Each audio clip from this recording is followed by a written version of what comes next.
In today's video, I'm going to teach you how to use row-level formulas in Salesforce reports.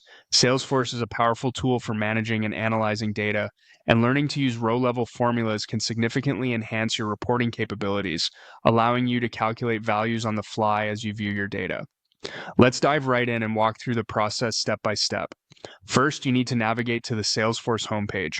Once you're logged in, find your way over to the Reports tab. This is your gateway to all the reports you need and is usually located in the main navigation menu at the top of your Salesforce interface. After clicking on Reports, you'll see a list of your existing reports.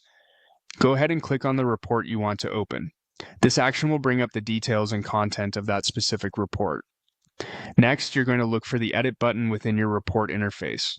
Clicking on Edit allows you to modify and tailor the report to fit your analytic needs. Now that you're in editing mode, you're going to focus your attention on the columns section. This part of the report structure holds all the data fields currently being used in your report. There, you'll see a drop-down menu which is usually accompanied by an arrow or similar icon. Click on this drop-down.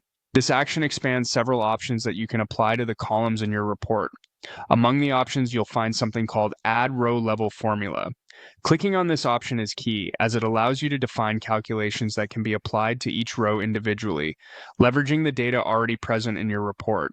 When you click to add a row level formula, you'll start by naming your new column. This name should be descriptive enough to give you a clear idea of the formula's purpose at a glance.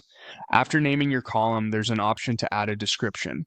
While this step is optional, adding a brief description can be extremely helpful for anyone else who might be using or interpreting this report. Next, you'll see a field to specify the formula output type. This can be a number, currency, percentage, or another format that best suits the data you're working with. The appropriate selection here ensures that Salesforce handles the calculated values correctly. Then, it's time to define the formula itself. Type in the formula that will perform the calculation you need.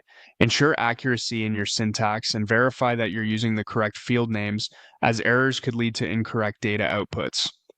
After you've reviewed your setup, click on Apply. This finalizes and integrates the row-level formula into your report. And there you go, you've successfully added a row-level formula to your Salesforce report, allowing you to view custom calculated data directly alongside your existing data set.